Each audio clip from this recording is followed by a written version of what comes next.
In the south of France here at the Circuit Paul Ricard, it is race 2 of the weekend in the GT4 European Series powered by RAFA Racing Club.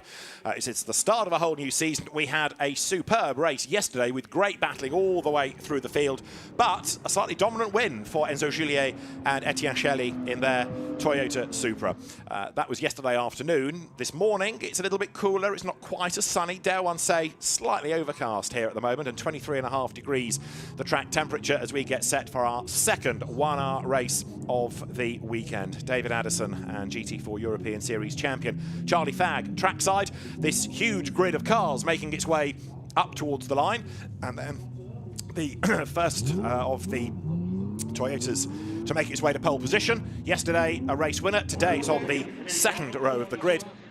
Today the grid rather more Aston Martin dominated, but it's going to be an interesting race come what may. We have the Am, Pro-Am and Silver battles, and yesterday, I touched on this a moment ago, Charlie, the French run Supra, Toyota Gazoo Racing France, didn't so much run away and hide, but it was just on another level, wasn't it? In the end, I think teams had to accept, okay, let's bank points and settle. They just couldn't catch it. Yeah, absolutely. Good morning, everyone. Welcome back to another really exciting race. Like you say, we had a really interesting race yesterday with the Toyotas looking like they could just stretch their legs, go out and get some really good speed, but it's different today. We've got 3 Aston Martins at the top 3. But what we did see yesterday was actually that Aston Martin looked like the qualifying pace was really strong, but it maybe just struggled a bit on that tyre wear. So I think it'll be interesting. If I'm Chelier and I'm also Julie, I'll be thinking, okay, we're starting 4th, but if we can keep these tyres in check, I can pass over into the pit window. I still think we can get to the top step here. Now there you've got the 2 Elite Motorsport McLarens with their backs to you, 77 and 78. It was 78 Josh Rattigan and Tom Leben's car that was second in the race yesterday. The sister car got turned around at the first corner and had some damage and fell to the back of the pack. So they had a frustrating race, but the Elite Motorsport squad certainly looked very racy yesterday. That's the car on pole position, Hendrik Still.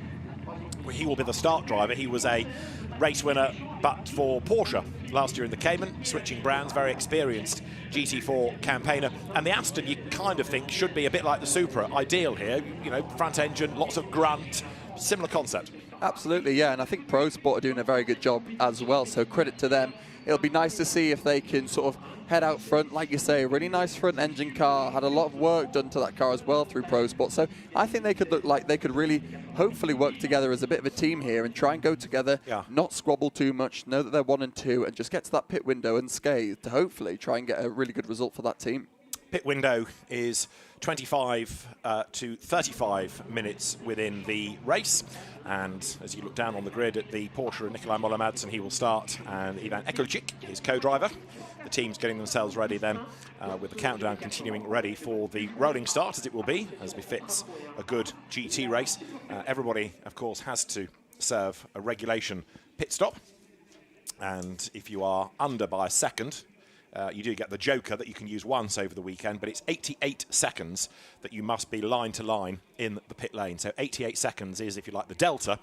Get it wrong, and then you can find yourself in a bit of strife. That's another of the quick Elite Motorsports McLarens, the Tom Empson and Alex Denning car. Alex, the Irish driver, up from Mini Challenge, and coming into GT4 racing, and fought back yesterday, but they lost a huge amount of time early on, which was a big frustration for them.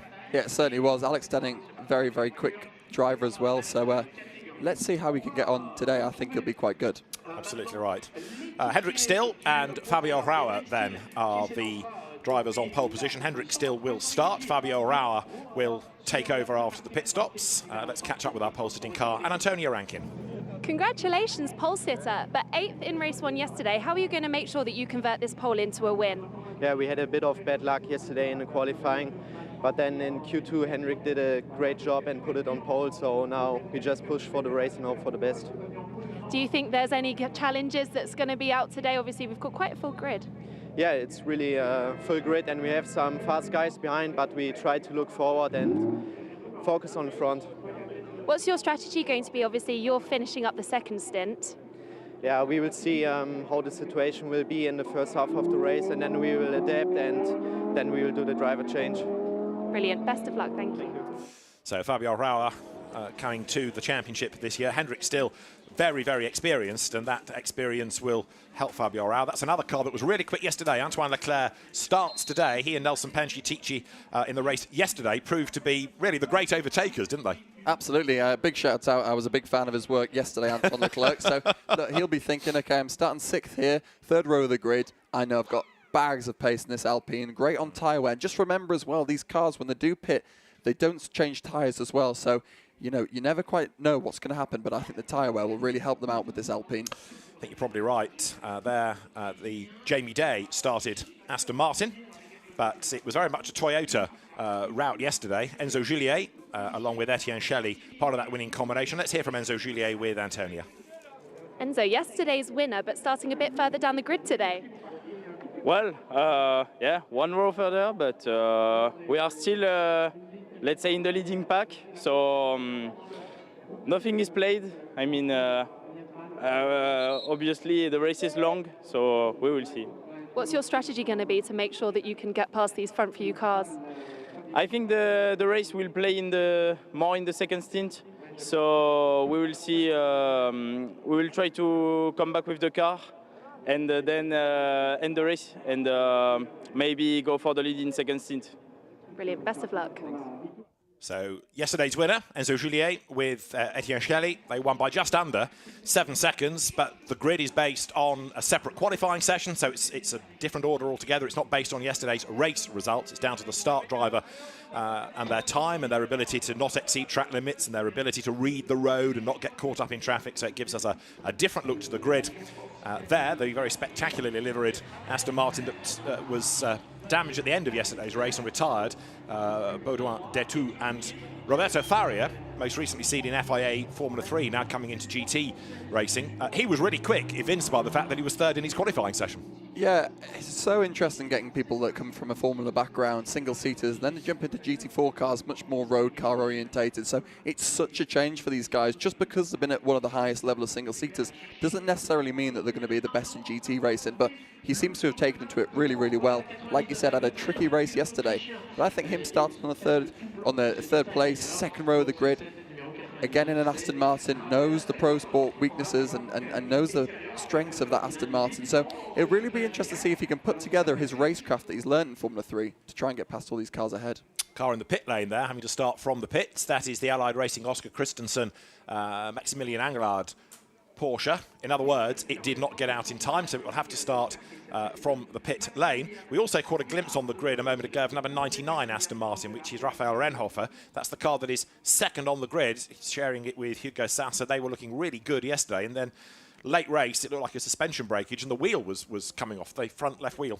Yeah, it's such a shame for them. They look so fast in really early days of their sort of GT4 career as well for Renhofer. So I think he'll be thinking, okay, yes, yesterday wasn't great. We didn't get the result we wanted, but I have the pace and I have the car and I know that I've got the teammate as well. So, okay, we didn't have a great race, but I know we can get back to it. And even if we can salvage a good podium on this result, to be honest, the weekend's not over. We'll still get some good points from it and we'll go to the next round with a bit of confidence that we can do it again.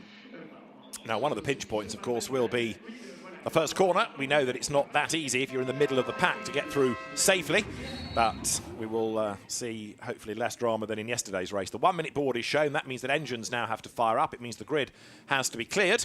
And so once all the engineers are back in the pit lane, the officials will put the 15-second board. The leading car, as it is, will blast away, and then the race cars wait a few seconds and then are allowed to go to catch up. This final formation lap, all about getting warmth into tyres and brakes. But yes, if you're in the middle of the pack, it's a bit heart in mouth, isn't it, for the first few corners? It certainly is as well. And obviously we had a little bit of contact yesterday going through there. You saw half the grid cutting the chicane just to make sure they didn't impede anybody else. But I almost feel like yesterday was kind of relatively stress-free. It was quite clean, and my only worry is that they go, that seemed a little bit too easy. Now we're going to ramp it up. Race 2, well, we're flying home tonight, so we might as well have a good one. So it'll be really exciting to see if it's a bit more argy-bargy through turn 1 or if it's a little bit more calm.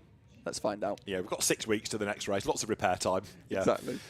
It all got a bit leery on the last lap, though, strangely enough, yesterday. The winners, I say yesterday, Enzo Gillier and Etienne Shelley, but in the Pro-Am competition, Stanislav Safronov and Alexander Weintraub were the winners. And in Am, despite a penalty, Pascal Houteau and Laurent Hergon, their opposition, involved in a last lap accident, so was delayed, and then picked up a penalty for the accident, further delayed, so they got their win back, if you like. Green flag wave, the formation lap underway for GT4 European Series powered by RAFA Racing Club Race 2. You will find Rafa himself, Rafael Martinez, on this grid because he comes from the Pure McLaren Trophy into this championship this year, along with John Lancaster.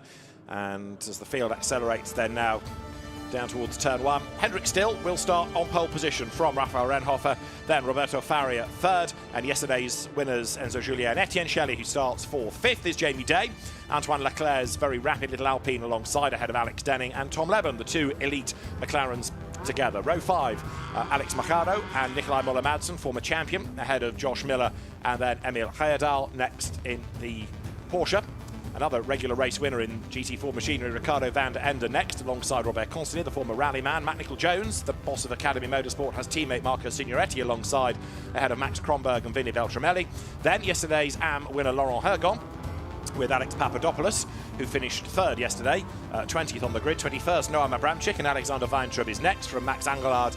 And the reigning silver champion, Gabriele Piana, goes from 24th. 25th, Cindy Goudet, alongside Hans Holmlund. Then Dexter Patterson out of the British Touring Car Championship, and Pedro Ibrahim next from Jean-Laurent Navarro, Andrei Solokovtsev. Then it's Jem Hepworth lining up alongside Jean-Mathieu Leandri on the 16th row of the grid. The 17th row, Leo Pichler for Allied Racing, Lucas Meyer alongside. Sasha Bottomount comes next with Paolo Meloni, Meloni Senior for company. Anthony Debar next from Nikola Makiewicz, then Under Erdem and Joachim Walder in 98, the Lestrup Racing Team car. Richard Wolf is next alongside Stefan Nielsen. Philippe Talamy has Rafa Martinez for company ahead of Stephen Lake in the Lotus Emira. Then Mikael Brunhagen, Dylan from Malagamur on the back row with Mathieu Casalonga for company, assuming Casalonga's car takes the start. It missed the race yesterday, and we did, as I say, see 44 trapped in the pit lane. The GT4 cars use the chicane on the Mistral straight, and some brave late braking can gain you places there, but it's another part of the racetrack on which you've got to be careful because contact can happen. Yeah, I mean, contact can happen everywhere, but it seems like such a tricky... I was saying yesterday, it's so tricky to be able to actually see the braking point here, let alone the turning point. Really good on board here from Rafa. You can just see, again, how flat everything is coming into that first chicane. So really tricky just to spot your braking point. Where am I turning in? Again, like we said yesterday, all those blue and black lines really mess with your vision as well. So it's not always just as straightforward as just thinking, oh, braking here, turning here. But okay, we've got the 44 Porsche just held there at the end of the pit lane. Now if I'm thinking, I'm on the front row, I'm in both Astons now. Very different to yesterday. We had one Toyota and one McLaren, two very different cars. Today we've got the exact same manufacturer, so it'll be really interesting to see who can get the best reactions off the start line, because there should be no difference in car. So let's see if they can have a bit of a tussle into turn 1, or if Renhofer can get around the outside. That Porsche, we're kind of assuming, is starting from the pit lane because they did not get out of the pits in time. But perversely, they would have been on the 12th of the 24 rows, in other words, in mid-pack. At least this way, yes, they give up a lot of track time and a lot of places, but they could be behind any first corner accident. Absolutely, yeah. I mean, I'm sure they'd still rather be starting mid-pack, but at least they can just get completely unscathed and just go, okay, we're going to start from the pit lane, but let's just try and keep our nose clean, head down. 60 minutes of racing. Pit window 25 to 35 minutes, so there will be driver changes at the pit stops, with the exception of number 131. Mathieu Casalonga goes solo in the purple Porsche, but that missed yesterday's race after dramas in qualifying. This is Rafa Martinez then in number 812, the McLaren that John Lancaster will take over. And so the Aston Martin front three on the grid with the Toyota Supra, and as we said a few minutes ago, similar concept of the front-engined grunt-and-go GT4 car. A little bit further back, the Alpine that always looks a little bit breathless and small compared to some of the other big beasts around it, but it's such a well-driven and a good packaged car, the Alpine, that you can never discount them. And then those airy friendly McLarens on the fourth row of the grid. So good variety up at the pointy end of the grid. Aston Martin's then on the front row. It is Hendrik Still there, number 100 on pole position. The sister car of Raphael Renhofer alongside as we work our way up towards the line then. 60 minutes, race 2 of the weekend in GT4 European Series powered by RAFA Racing Club. The lights on the gantry are red. When they go out, we will go racing. Now it is blast off. Etienne Shelley tries to get the Supra between all of the Astons. Good start made there by Roberto Faria on the inside line as they go blasting down towards turn 1. This is where they all take a big, deep breath and hope they can squeeze through the corner. You can see just how much traffic there is. Off the road skips. Renhofer comes back on again, but it is going to be Hendrik Still who leads the way. One of the BMWs off the road was that Gabriele Piana, the reigning silver champion. Well, he survived it all as they go down underneath the drone towards turn 4.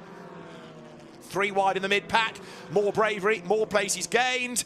But so far, so good. Despite lots of curb hopping, I think everybody has just about survived, at least down towards the Virage du Camp for the first time.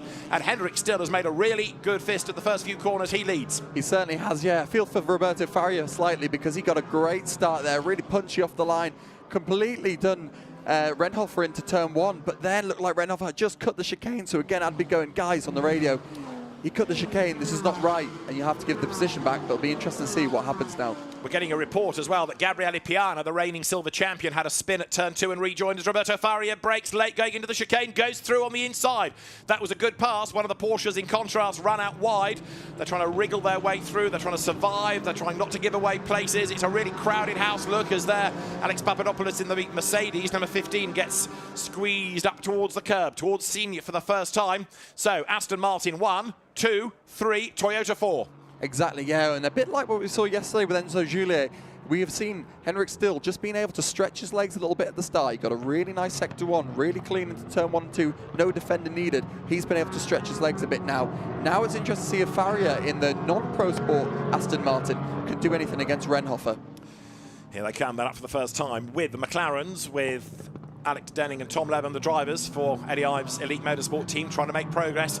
That's a team that really has taken a massive step forward in its 12 months on the GT4 European Series campaign. Like many of the teams and drivers, they were in the GT4 Winter Series 2 or 3 months ago. But up towards the end of lap number 1, the vastly experienced Hendrik Still leads, and he's trying to get away, isn't he, while Roberto Faria sticks out his elbows and tries to defend, because Faria in the GPA Racing car in second place, David Pouget's team, GPA Racing, David himself a very successful Clio racer, goes across the line. So it is Still from Faria, from Renhofer. Etienne Shelley 4th, Jamie Day 5th, Antoine Leclerc 6th in the Alpine, 7th and 8th the McLarens of Tom Levin and Alex Denning, 9th Nicolai Malamadsson, 10th the best BMW of Ricardo van der Ende.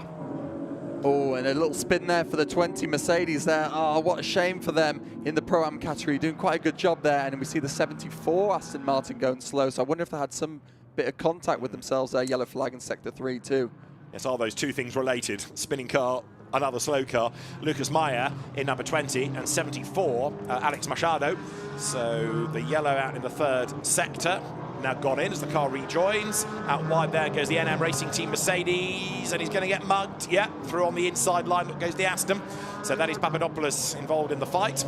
Race leader Hendrik Still, 0.6 of a second to the good, and he's benefiting. Look at the traffic jam behind him, but Hendrik Still almost waving goodbye to them now. Yeah, a bit of a carbon copy of what we saw yesterday. This is just what you don't want for Roberto Faria. What I will say is, and I know we only had 1 lap of the race, but okay, he doesn't look super fast in sector 1. He's about 3.5 tenths slower than Still in front. But sector 2 and sector 3 is where he looked really quick yesterday, and where he looked really quick in the first lap today as well. So I just wonder, now, you can't do loads with these cars in terms of setup, but maybe they're running a bit less wing. Maybe they're thinking, okay, we're going to really try and target straight line speed. Sector 1's a little bit more tight and twisty, so maybe that's not where that car's strengths are. But the GPA car looks a little bit better in sector 2 and 3. Now, I don't think this is over for them. Gabriele Piana, after his spin at turn 2 on the first lap, the reigning champion, is down in 34th place. So yesterday was an okay result, but this is going to be a really tough day at the office for him. And there's been contact noted between a couple of drivers even before the start of the race. 300 being the Audi of Nikolai Markovits, and the car that he got involved in was number 98, the Lestrup Joachim Valder BMW M4. So contact before the start of the race doesn't tend to go down well with race control. Hendrik Still leads the way. Big challenge made there, and a big dive by Nicolai Moller-Madsen, who is always a tough customer, and he jumps ahead of Ricardo van der Ende. Yeah, great move there. Really smart. Textbook. That's exactly what you want to do. You got that double left-hander there. So what happens is, as you creep out the second part of the double left-hander, it turns into a really sharp right-hander. So you can just shove your car up the inside. As long as you're next door to him, he can't turn in, and that's your position. Job done. Yellow in sector 1 now, and we are looking at sector 1 as the cars turn through. So somebody's had a drama, and there's also a yellow out in sector 3 now. So it's all happening around the racetrack. That is for sure, as you see Moller Madsen and Van der Ende running toe-to-toe. They make the way down towards turn 4. We've got a traffic jam behind them. Robert Consony in 11th then in the multicoloured Audi, and then 12th, Matt Nicol-Jones in the first of the 2 Ford Mustangs, which, just like their GT3 bigger cousins, sound awesome. But Aston Martin leading the way. Hendrick still 0.6 of a second to the good. And Roberto Faria, in fairness, even though he's got a whole queue of cars behind him, he's not letting Still escape too greatly.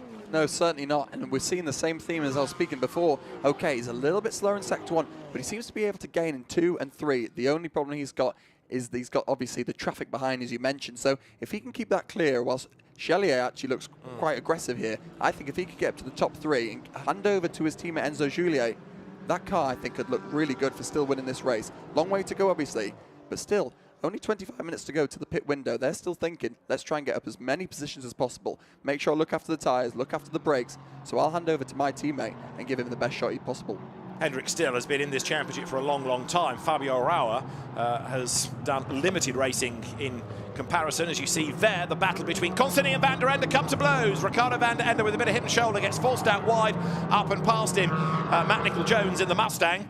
Ricardo Van der Ende then in a little bit of strife. And is there damage to the Audi? Yes, there is. So Robert Consony can't sort of look too innocent, can he? Because there's all the evidence peeling off the side of the multicoloured Audi as it heads up towards the end of the lap. There's a great big battle going on here, because through on the inside there, look, goes Jamie Day.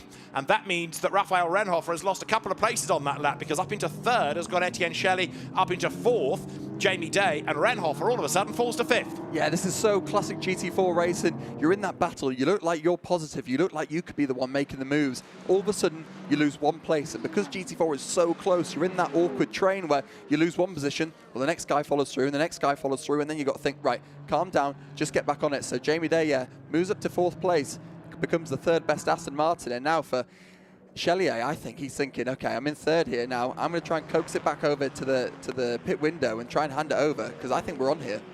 Antoine Leclerc's Alpine fending off Alex Denning in the McLaren. Now, Antoine Leclerc has been a very successful French racer for many, many years, up to FIA GT1 World Championship level. Alex Denning, no respecter of reputation. He's all over the back of him like a rash now as the McLaren tries to squeeze past the Alpine. But Leclerc yesterday proved to be one of the hardest racers, as did co-driver Nelson Pancic. Look at that, because behind them you had the battle between Marco Signoretti and Pedro Ibrahim, Mustang and BMW. They were absolutely level. They come out of the corner with Pedro Ibrahim ahead, look, in the turquoise Borissan Automotive BMW, but the Canadian driver, Marco Signoretti, now tries to have a big, big send up the inside going to the chicane. He certainly does, and 2 of the biggest, meanest, hairiest cars on the grid. They're taking up pretty much all of the road. I mean, if you saw an Alpine behind it, you probably wouldn't be able to see it. So there we go. A lovely move from Signoretti there. Textbook. Wasn't too much of a defense there from the BMW. Maybe he's thinking, okay, you're a little bit faster. I'll just go with you a bit now. Let's catch the cars ahead, because if they're battling, well, they're just going to lose. And at the moment, we're only 5 minutes into the race, 5-10 minutes into the race. We've got to think there's more about this than just the now. We've got to think about the next 20 minutes, the next half an hour, all the way until it ends up into the pit window. Yeah, that bigger picture is worth mentioning, isn't it? Because many of the drivers we're talking about are not only new to GT4 racing, they're new to double driver racing, they're new to this car sharing idea, they're new to working as a team, they're new to it not being self. Absolutely, yeah. You also have to think as well, there's nothing better than when you're driving, you think, I know my teammate is just as fast, or hopefully faster than me. So even if I do a good job, not amazing, not in the lead, I know my teammate, who's absolutely mega, can get me back there as well. As we see the 99 car bang down the inside, have that position, perfect move from there. Again, textbook, similar to what we saw from Moller Madsen a couple laps before. You use that momentum around the outside, because the right turns to the left. If you've got your nose up there, the car behind can't do anything. A lovely move. So that was Raphael Renhofer back ahead of Jamie Day. Hendrick still 0.9 of a second to the good, as yesterday's winner Etienne Shelley goes through shot. Now look, 4th, Renhofer, Day. They're being caught by Leclerc, by Leben, by Denning, by Moller Madsen, by Consony. And there, through past Robert Consony, Nikolai Moller Madsen. Robert gets run out wide over the curb, but he's coming back at the Porsche. So it's the Cayman ahead of the R8. Nikolai Moller Madsen, silver champion, a good few years ago, but a very, very quick driver, really excels in GT4 machinery. Robert Consonny, the former rally driver, is behind him. Next in the queue is Matt Nicol-Jones. Behind MNJ is Ricardo van der Ende, then Josh Miller, then Marco Signoretti, and 15th is Pedro Ibrahim. So there you go, a long, long line of cars with plenty of battling going on. Yeah, Robert Consonny, he's been in the wars a little bit this weekend as we see the 74 Aston Martin in the pit lane there, so not sure what's happened there, maybe a problem. But Consonny, yeah, he's really not afraid to get his elbows out. Obviously, he's had a bit of contact today with Van der Ende, one of the most experienced drivers. As you can see, he's straight back on it, as I say there. Up to the chicane, Robert Consonny trying now to fend off the Ford Mustang that towers over it, so the almost diminutive Audi. In 10th, 11th, Matt Nicol-Jones, the man behind the Academy Motorsport team and very successful racer himself, whether it's in GT cars or in Ginette and One Mate Championships. We had a Toyota going off in the background, 66 Cindy Goudet, the French hill climb champion, skipping out the chicane. So Matt Nicol-Jones goes through. Meantime, look, Leclerc still under attack from, it's now Tom Leben, in fact, number 78, who's gone to the lead of the Inter-Nissan Elite Motorsport McLaren fight, and he's all over the back of the Alpine. Exactly, yeah, and you can see just past there, and he's trying to get back by, but he's got a problem because he's got a yellow car in front of him and a yellow one behind. He's probably thinking, God, just get rid of these McLarens for a moment. I just need to get back past. And obviously what we saw with Leclerc yesterday was, okay, his pace looked really good, but his longevity, the tyre wear, didn't seem that bad on the Alpine. Very small, very light, nimble car. Doesn't use its tyres too much, doesn't use its brakes. Okay, it might not be the strongest car over one lap, but it definitely has the pace over an hour. I think it's a really pretty car. Time penalty for car 11 for gaining an advantage out of track in T1. I'll repeat the message you've just heard from Joel Durval, the race director. Car 11, which is Pedro Ibrahim, 5-second penalty to be served at the pit stop for leaving the track with an advantage. I was about to say, I think the Alpine is a really pretty little car because although it's a modern shape, it's also got the roots of the 1960s Alpine in it. Right now, though, Leclerc is very, very busy indeed. He's gone back ahead, though, of Tom Leben, who had his nose in front when they crossed the line. And 3 wide, look, Moller Madsen in the middle, constantly on the outside line. Something has got to give, hasn't it? But it's not going to be Moller Madsen. He's up the curb. Does he get past Alex Denning? Not on the inside. Now he finds himself hung out to dry on the outside, but he is able to regroup and get back ahead of Consonny. Great racing, this. Really good race. It's super tight through there, and you can just see behind Consonny now. This is a classic example. Okay, you got to crack on now because you've got the Mustang, then you've got the BMW, and all the cars behind just trying to filter through. But really good racing now. You can see Moller Madsen all in the slipstream of that McLaren, which doesn't quite have the straight line speed. Can he nip away or around the outside? If he's around the outside here, he's already got the job done, so easy as that. Look at the Mustang, though, gobbling up the traffic, gobbling up the road ahead. Matt Nicol-Jones all the way around the outside. He's put a move on Consonny this time, and does he get the drive off the corner? He does, although Consonny's off the road and back on again. It's like a rolling start because they're still side by side. Van der Ende next in the queue, then Josh Miller in the black and red Aston Martin at the back of this battle pack. Look, they dodge left and right, coming up towards Senior to try to get the line on the inside line there. The Mustang, Matt Nicol-Jones should be able to do it. Way wide goes Robert Consonny, also way out wide Alex Denning, and Matt Nicol-Jones still can't go through, but the Audi possibly with a bit of contact runs wide. Nicol-Jones is through, and Van der Ende comes up to have a go with the white BMW. Oh, you wouldn't want to be a mechanic at the rear of that Audi, would you? That's had some better days with the bodywork there, but this is, again, you just see all the cars just trying to filter through there. It's so tight through here. It might look wide on the TV, but because we've got these double apex corners, you can't release the car too wide. You have to keep it quite tight, especially when you're defending. So really, really tricky, but I can't imagine Consonny is just going to take that and go, oh, you guys bullied me out the way. In fact, I reckon he's going to have a crack at Van der Ende right now.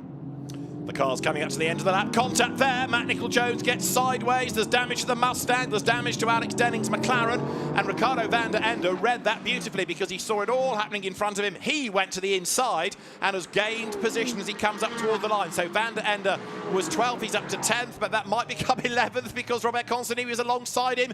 The Audi with good aero goes to the outside line, and Robert Consonny makes it stick. That was brave. Yeah, super move there. Will Van der Ende be able to get the switch back now? I think he might do into turn 3. A really, really quick corner here, so you might have to back off. It's very short braking distance. Bang, into third gear. Slow the car down a little bit. A little bit of throttle before you coax the car into the left-hander at 4. Now you want to try and get a car back over to the left. Stop the car for turn 5 here. Will the Mustang switch back? This is what's going to be interesting on the Aston Martin. No. All relatively unscathed through there. Looks like we had a couple of manic moments at Sector 3. Now everyone's gone, okay, we've all done our contact, we've all done our hitting. We'll save that for a later date. Calm down, dear. Yes, so back onto Mistral Straight they come. Fastest lap of the race, incidentally, to Raphael Renhofer. We saw him lose places, we saw him gain one back, but now he's been able to piece on his last lap the best of the race. But all this great squabbling is coming down towards the chicane. You're looking at 9th, 10th, 11th, 12th, 13th.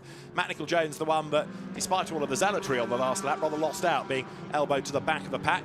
Ricardo van der Ende goes through, winner in this championship at Spa last year, and Consonny lining up to have a go on the inside at Senior coming up towards us. So Alex Denning's McLaren loses out in a straight line. That looks easy for the Audi. It certainly does, yeah. You'd be gutted if you're in that McLaren. This is a problem with Ricard having quite long straights. You can defend, but if you've haven't got the straight line speed, you can't do anything. That Audi looks like it's got great traction. Not only has it got great traction, but it's got straight line speed. And if you combine the two, well, you can focus on the exits, get nice clean throttle on the way out.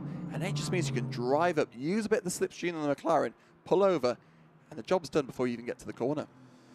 Now there is Roberto Faria in second place and still within striking distance, isn't he, of Henrik Still. Henrik, despite all of his greater experience in GT4 cars, learning about the Aston Martin, but he's not really been able to disappear up the road. Roberto Faria still chasing, still in touch. Exactly, yeah. And just see Faria, bang, just on the fastest lap there. 3.5 tenths faster than Henrik Still as well in the lead. So again, you can see that not as fast as Sector 1, but Sector 2 and 3, he looks really, really quick. So if I'm Faria now, I'm thinking, okay, I'll let him crack on in Sector 1, I'll let him get a bit of the lead, but I tell you what, when I get to the chicane, that's when I'll start to put the feelers on as we see, oh, Denning and van der Ende around the outside there. Denning's trying to hold it, but he just can't there. Looks like van der Ende used that slipstream really well, used the straight line speed of the BMW. It's such a frustrating stint here for Denning because he looks like he's got pace, but he can't defend against the bigger cars that look like they've got a bit more straight line speed. Van der Ende bouncing over the curb then as the cars now thread their way down towards the Virage du Camp. Proof of how well Roberto Faria is going, incidentally. In second place overall, he's done the fastest lap of the race. Now that is Van der Ende coming out of turn 5. Robert Consonny in 9th spot, having improved on that previous lap. And the rest of the cars with a yellow in Sector 3 work now lap number 8. And we're not that far off the pit window opening. The yellow disappears again, so a brief drama, but all sorted. And pretty much everybody, apart from Henrik Still, has got somebody to fight against at the moment. How about this big, big scrap coming up towards the chicane on the Mistral, where there again, look, you can see the Mustang of Matt Nicol-Jones trying to fend off Josh Miller. MNJ has got ahead of him, I think, on this lap, so they traded places, and catching back up to them is Pedro Ibrahim in the BMW that will have to serve a penalty on the pit stop. Yeah, this is a really tricky one for the guys in sort of that 10th, 11th, 12th position as we see Denning go back through there, or he's just trying to hang on there to the car behind of the Ford Mustang. And this is so tricky for him because they just look like they've got nothing to fight against. However, on the flip side, you've got Tom Leben, who's having a relatively clean race. He's also in the McLaren with Elite Motorsport. He's up in his 6th position, so a lot nicer, but they've probably got very similar paces. Oh, down the inside goes the BMW there, up the Aston Martin.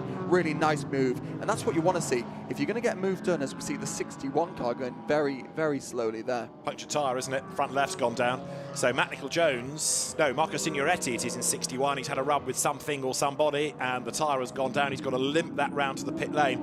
And it's a double whammy because he's going to lose a chunk of time coming in and on the pit stop, and then he's got to go again to serve the regulation pit stop. He can't combine the two. Here, look, Raphael Renhofer versus Etienne Sherry. This is for 3rd place, so Renhofer getting his 2nd win, having done the fastest lap. He then lost it to Faria, admittedly, but he's back at the races. He certainly is, yeah, and this does show a little bit, and I'm not taking anything away from the young drivers, but this just shows a little bit of an experience. But what does show as well is the massive amount of pace he's got here. So, okay, he's lost a place and he might have gone backwards, but look at him fighting back through. And I'll tell you what, for a young driver's aspect, you will learn so much, probably more being able to go back and then back through up the inside of all these cars. You'll learn so much about yourself, about the car, about racing in this championship than you would do if you just put it on pole and drove away. As we see again, more contact there as the BMW just fires his way up the inside of the McLaren there, and I think he might get mugged as well by Miller around the outside of turn 7, and this is just going from bad to worse, unfortunately, for Alex Denning, who's such a fast driver, such an aggressive driver as well, but you can see now on that straight line, just hasn't quite got the capability to put up with those cars in front. Interestingly, Tom Leben's McLaren has done an absolute best first sector time, so he is certainly still pushing as the cars now dive down towards the chicane. Whoops, an error there from the Aston that slithers out wide, so Josh Miller having to really fight the car to get it back towards the line. Nikolai Moller-Madsen at the back of this queue. Everywhere you look, there's something going on. Yeah, there certainly is. I just worry now that Porsche's just going to literally drive past the McLaren. The McLaren looks so fast in the corners, but it's not enough in this awkward sector where you just have one chicane, big straight, and you can see there the McLaren's going to get mugged again by the 92 Porsche, and unfortunately, that's not his only fan there. No, indeed. So the Porsche Emil Heyerdahl, the sister car to Moller-Madsen, Nikolai's a little bit further up the order, excuse me. So Emil Heyerdahl gaining a place. That McLaren sort of fading a little bit late stint, isn't it, for whatever reason. Marco Signoretti is in the pit lane, having that tyre changed after the puncture. 75 Porsche goes through with Noam Abramczyk, and he was 16th at the start of the lap. Abramczyk leading in Pro-Am at the moment, so having a good run in the car that he shares with the experienced Paul Petit. Sometimes you can find with the McLaren Arturas as well, relatively new car into the series, only been around for a couple of years, is what you find is it can overheat ever so slightly, and that will reduce the power. Remember, these are just normal road car components, but if these cars are really, really hot anyway because the ambient temperature around 25 degrees, then you sat behind a really hot car in front, and he's battling and battling. Again, you can see he is here. It's really tricky for the car to not overheat there. You can see Leben ahead in 6th position as we see Denning getting past again around the outside. These Porsche seem to be doing a great job in this race, really coming alive in the stint here. But yeah, you can just see if you're getting a bit overheating it, you might lose a bit of top speed, whilst Leben on the flip side is in a bit of a gap. He's got a second to the car in front. He might not be overheating here. I don't know, but it's just a thing that's happened with the cars in the past, and it may be happening to Denning now. Vicious circle, isn't it? Because if you start to overheat, you lose pace, so people catch you and pass you, and then you're in traffic and you overheat and you lose pace, and it just goes from bad to worse. Absolutely, yeah, and that's the, like you say, that horrible cycle that you just get there. And unfortunately, it looks like again will he get passed by the BMW that's going to come through here. Just looks like a nightmare one for Alex Denning here. So he's just going to have to think, okay, I'll probably box early, hand over to my teammate. I'll just do the best job I can to defend here, and then we'll just try and hopefully be able to claim some points at the end of this race. As the sister car, as you say, Tom Leben is away up the road in 6th place. Another position dropped then because Alex Denning falls behind the Borusan BMW. That's Gabriele Piana. Now remember, at the end of lap 1, he was 34th. Gabriele, and we know he's an expert in these cars and in GT4 in general, but he has just put his head down and got on with the program, hasn't he? Just chipped away, do what you can to salvage a result. Yeah, he certainly has. As again, unfortunately, the McLaren looks like it's coming under attack from the Alpine there, and I think there's obviously something wrong with the 77 car. He was so fast in qualifying, matched his teammate that was standing on exactly the same positions, you know, just one place behind his teammate there on the grid, and you can see, yes, he can fight back in the corners, but as soon as he comes to that straight, the Alpine will probably just drive past him again. But yeah, you're right, going back to Gabriele Piana, obviously a very experienced GT4 racer. He's also very experienced at coming through the pack at Paul Ricard. Yesterday, he was quite far back and was able to get himself back into the top 6. So you can see that he knows what he's doing here. He's probably the teammate you'd want to have to get back through. Yeah. So I think, in fact, he's probably got another 10 minutes left of his drive time. I think he can probably, if he can get himself back towards around the top 10, that'll be a good result for the guys. Yeah, it's up to the co-driver then, isn't it, to try and keep the car up there. You look at Laurent Hergon with Pascal Houteau, the winners of AM yesterday, leading AM today. Robert Consony is on his toes to try to get back past Nikolai Moller-Madsen, and he does so. 8th place, going through on the inside line. So Robert Consony has been busy up and down the order, and on the back of them, 8th, 9th, and now 10th together, Ricardo van der Ende in the BMW. So 3 different cars, 3 different ways of attacking the GT4 regulation, if you like. The Audi, the Porsche, the BMW, and the balance of performance works out that all of them able to run together as they swing their way down towards turn 5 through the Virage du Camp. Moller-Madsen trying to attack, trying to defend. Meanwhile, Hendrick still up front is 2 seconds clear. He's kind of found another gear in the last few laps. He certainly has, yeah. Even the last lap, he was over a second faster than Farrier behind. So not sure what's happening there.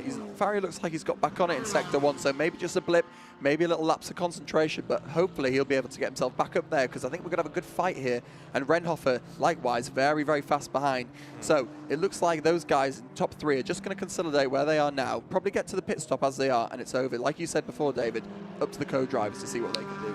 And this is where the fascination of these double driver races comes in, because there is no guarantee that the co-driver order and their pace would remain the order that we've got now. You know, some will be a little bit slower, some will be less experienced and might make the odd mistake. You know, you can expect a lot of shuffling in stint 2.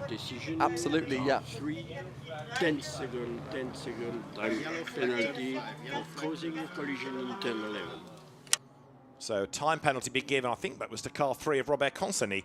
We've got a yellow flag out in turn 5, which has now gone in. Robert Consony then with an investigation over him. And yes, car 3, time penalty, 5 seconds. I thought I'd heard causing a collision, but track limits is what is on the timing screen. So Robert Consonny, time penalty. He'll serve that at the pit stop. There is the Audi. So that's a frustration. 8th, and likely to be lower than that, of course, when they leave the pits. Yeah, I mean, you can see more of the Audi you probably want. It's a shame because we don't have loads of Audis in this one, so it's quite nice to see him represent the German brand and get it into that top 10. He's also, just from a complete spectator point of view, looks like he's doing a great job. I think he's just going to have to chip away now, hopefully keep some pace and try and sort of resolve any sort of incidents that they've got, and then just try and make the best out of it. So on one line, we've got track limits, and on another, oh, Consonny has got 2 penalties because he's got 1 penalty for track limits and then he's got a 10-second penalty for causing a collision. So it's all filtering through the system. So in other words, Robert Consonny has to serve 15 seconds on the pit stops. Yeah, and there's only so much you can do as a teammate, and I think if he can gain 15 seconds, then we'll call him Ayrton Senna, because that'll be a proper job. I don't really think he'll be able to, so looks like for me that Audi's a bit done now. I can't see it being able to scrap anything back unless we have a safety car, unless we have something that brings them back into it. It's not over until it's over with this championship. But yeah, shame for Consani, because he's looked really excited from a spectator's point of view. He's been really great to watch. He'll be gutted, especially with that extra 5 seconds with the track limits. Such a shame to get that as an add-on. Yeah, Benjamin Lariche will take over that car, and he's an experienced driver. That car being the Audi, you can see, this is the one we're talking about, with these 2 penalties to be applied to it. But yeah, Robert Consonny will be praying now that there's going to be a safety car once he's behind the wheel, because that will bunch everybody up. Not only is the car 8th, not only is it going to serve 15 seconds extra in the pits, but it's already 15 seconds behind the leader anyway. Exactly. I mean, they're P8 at the moment, 15 seconds behind the lead. If we go back another 15 seconds, that's going to put them 24th. This just shows in GT4 racing, consistency really is key. You can't afford to drop a bad round. You can't afford to have a bad race with lots of penalties. You've got to stay consistent. If that means you're only going to finish 5th or 6th on a normal day, that's fine. You just can't drop out the points, because that's when people start to gain, like we see with Renhofer, like we see with Chelier. Drivers that, you know, they can great. You can see with Renhofer, okay, he had a bad race yesterday, but bang, we're back into the top 3. With Chelier, great race yesterday. Can he have another one today? Yeah, consistency is key, as you say, isn't it? Right, good battle on. So Robert Consonny tries to make a move against Antoine Leclerc. The pit lane is open, and Leclerc in early. Etienne Chelier is already in, and Tom Leben, interestingly, in. Part of this, I suppose, get in early, get the stop done before the pit lane is crowded. Absolutely, yeah, and he knows he's handing over to a super fast teammate with Josh Rattigan. I think Josh Rattigan could really drive this car. Obviously had fastest lap yesterday, fastest driver in the averages yesterday. He's obviously thinking, let's get in early. Josh looks really quick, hand over, let's try and do a bit of an undercut. We've still got the top 3 have remained out there, so they're just going to be driving their own race, doing the low 2-minute 14s, high 2-minute 13s. Maybe they're thinking, if we can get Josh into some clear air with a fresher tyre, remember, they're not changing tyres now, so the boys just have to get on whatever their teammates give them. They're probably thinking, okay, yes, let's get him in early, but the tyre's nice and fresh. What can Rattigan do now? Can he get out there, banging a really fast outlap, and hopefully try and grind the car back up to the top 3? Indeed so, as the pit stops cycle through. So Leben is in, Josh Miller in, Laurent Hergon, the AM leader, was in as well, Max Kronberg, Alex Papadopoulos. You know, in some cases, these are the slower driver. They want the gun in as soon as, maximise their use. And Gabriele Piana, in the second of those turquoise BMWs, he is the quicker driver, not by that much over Bekke Bessler, but he is the quicker of the 2, the reigning champion, so they'll keep him out for as long as possible. Down the pit road then goes number 5, Aston Martin. So that was Josh Miller, and now Ruben Del Sar takes over. Yeah, exactly, and like we saw with obviously the Aston Martins at the moment, look like they've got really great pace. Obviously Josh Miller, a good stint there, nice and safe, brought it in, and they look like they're in a good position to hopefully get some good points. It'll now be up to the experienced Del Sar just to be able to bring her home, try and do a nice outlap, try and get some good laps in to start with, and then hopefully in about 5-10 minutes time we'll all see the grid sort itself out and we'll see where everything shapes up. So Nelson Panciatici is now behind the wheel of the Alpine. The order will be jumbled, of course, as people pit, and 88 seconds means in some cases you'll drop off the lead lap, but this is the lead car. Hendrick still, and he is still out there because he's the more experienced of the 2 in that car. His co-driver, who is Fabio Rauer, has not done as much racing as Hendrick, so they'll keep him out for a little bit longer, maximise again his experience, his ability, his speed, and Hendrik Still crossed the line this lap ahead by 2.9 seconds from Roberto Faria. So that really has grown markedly in the last handful of laps. Yeah, and without sounding like a really bad pun, Roberto's not Faria away, so hopefully he can keep driving, keep trying to catch this. Sorry about that, everyone, but I had to get it in. I think 3 seconds isn't too bad. Faria will be thinking, yeah, he looks like he's got some good pace at the end, but hopefully my teammate can do a great job. Hopefully my teammate can get in and really get the car to hopefully battle with the top positions there. That was Charlie Fagg, everybody. Please give generously. Roberto Faria then, yes, in second place. Robert Constantly in a phony third because he stayed out. The second of the elite McLarens comes down the pit lane. That's the Alex Denny car. So that got a damaged right-hand side. It looked like it might have had a slightly distorted bit of bodywork on the right, and that was the car that we thought was fading anyway, wasn't it? So they'll do what they can do in the pit stop here, but there is not a lot you can do because you want to be out and still on the lead lap, of course. Absolutely, yeah. It's going to be a really, really tough one for that Elite Motorsport car. I just can't see it being able to do anything really here. Hopefully they'll find a bit of development, or they could just test and hopefully learn a bit about Paul Ricard, because even though these guys are driving all weekend, you don't get tons and tons of track time, so every minute is key, even if it's just adding the pressure of a driver change, adding the pressure of restarting the car, getting it back going again. So there's still things to learn, even if you can't get a good result. Especially for these younger drivers, everything's a learning. So for them, they can still find something, and hopefully they can try and resolve something in the pit stop, but I'd be surprised if they can. Well, right now, Hendrik Still looking very, very impressive up front as the field pours out of the pit lane. Nelson Panciati's little Alpine coming towards us. That's another car that's been going really well in the course of this race. Yeah, looking good as we see that Hendrik still pushing on there. He's looking really, really good. I wonder if he'll box in this lap, or they might give him one more lap before the pit window closes. Pushing hard into the second last corner. Looks like he's gone a little bit wide. Will he coax it back over to the left? No, into the pit lane. Now it's time. Hand over to my teammate. Will Faria follow him in? Doesn't look like he has. Has he stayed out, hopefully, to try and get a bit more track space? Be interesting to see if he follows them in. He's in. He is, yeah. And I think partly because they're running out of options within the window, because if you had a slow in lap, you'd be perhaps a bit marginal. So Hendrik Still, and the car is absolutely still, as in gets Fabio Rauer. Roberto Faria will peel number 39 in. And because his pit box is further down the pit lane, he has gone across the timing line, whereas Hendrik Still's pit box is before the timing line. So notionally, Roberto Faria led at the end of the lap. Yeah, he certainly did. That's always a tricky one. If you're watching on live timing, it's never easy just to see where all the cars sort out. So we have to wait a few laps now, but it'll be really exciting to see who can get on it right from the start. They're both in the same cars, both in an Aston Martin, got nice hot Pirelli sticky tyres, so we're going to release the pit lane button and just get cracking straight away. The car in the foreground, the Lotus Emira of the Mahiki team. Many of the engineers on these two cars from the National Centre of Motorsport Engineering at the University of Bolton, including Elise Lewis, for example, part of the Power Max Racing touring car team last year. I suppose if you're called Elise, you've got to work on a Lotus, haven't you? But the Emira, really nice shape, and it's good to have another brand on the grid. There it is, you can just see the blue and yellow car serving its pit stop now. Certainly is. I don't think we've seen the best of it this weekend, but certainly in British GT it looked really, really fast. So hopefully as they continue the development with that car, there's still so much to learn, and we get little bits of inclinations of where a car's good. Ironically, if it's fast at Alton Park, it might not suit this track because they're so different, but if you come to a different track, something that's a little bit more tight and twisty, that's where we might see the different developments of the different car characteristics come to play. Now there is yesterday's winning Toyota. It is Enzo Juliet at the wheel, and where has he rejoined relative to the traffic? Is he ahead of number 100? It looks like he is, doesn't it? So the Aston that Fabio Rauer has taken over has dropped back because, by the look of it, they got Juliet in quicker, sooner. His lap times were better than those of Hendrik Still to the end of his stint, and that means the Toyota has jumped ahead.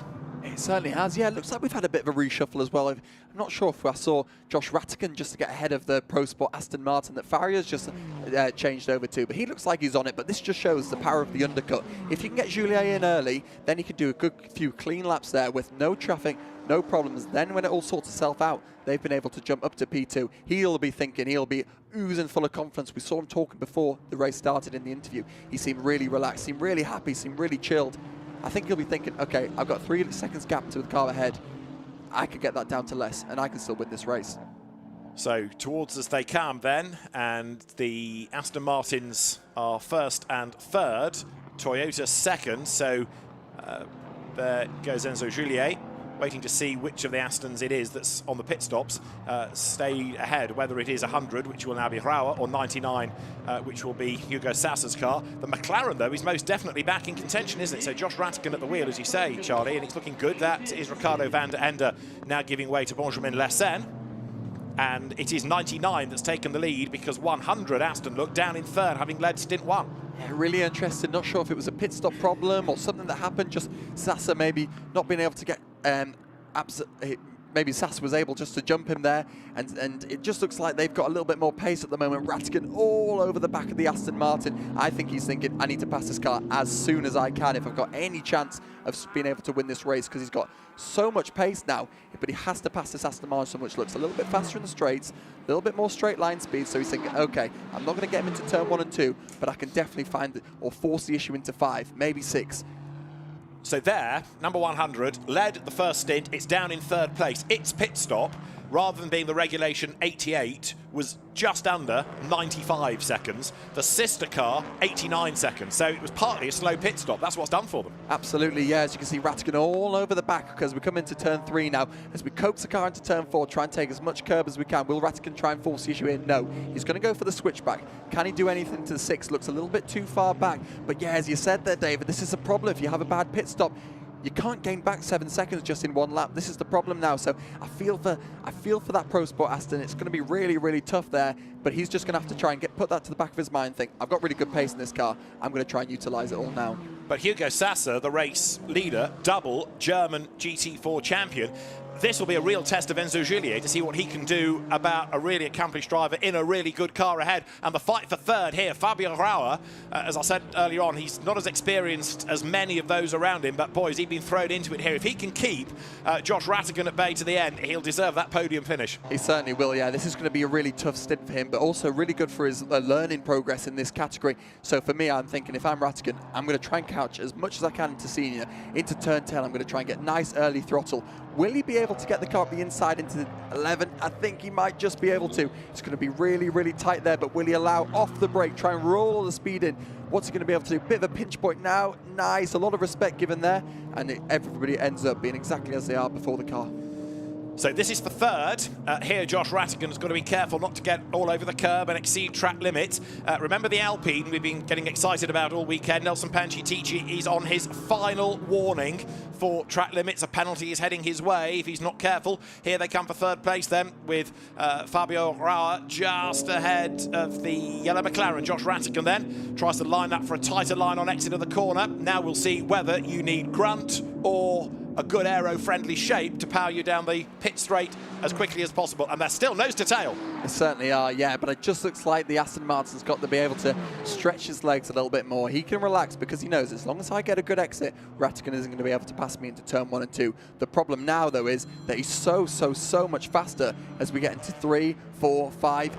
Then he can stretch his legs again as he gets onto the straight, but Rattigan's got to make this move stick early because he's 5.7 seconds behind the lead. He needs to pass this car if he's got any chance of getting into the lead of this race. Absolutely right. Down they come. Hugo Sasser leading by 2 seconds. Enzo Juliet, by the way. Oh, drama there because the car of Igor Egelchik has gone around, and that is a Benjamin Lariche. So 15 seconds worth of penalties, and now he's got caught up in a drama. When it's not your day, it is not your day. That car a long way back anyway after its assorted problems, and that has not helped one little bit. So Egelchik was ahead, Lariche was trying to find a way past, and this is what happened. They were nose to tail, up the curb went Lariche, but it wasn't going to work there for him. So we've got that car in strife, they've rejoined. Hugo Sasser, the leader. This explains what happened, though, down at turn 1. So Benjamin Lariche went through. Egelchik standing his ground on the outside that becomes the inside. 2 into 1 doesn't go, and around they both spin. Egelchik was able to get away pretty much unscathed.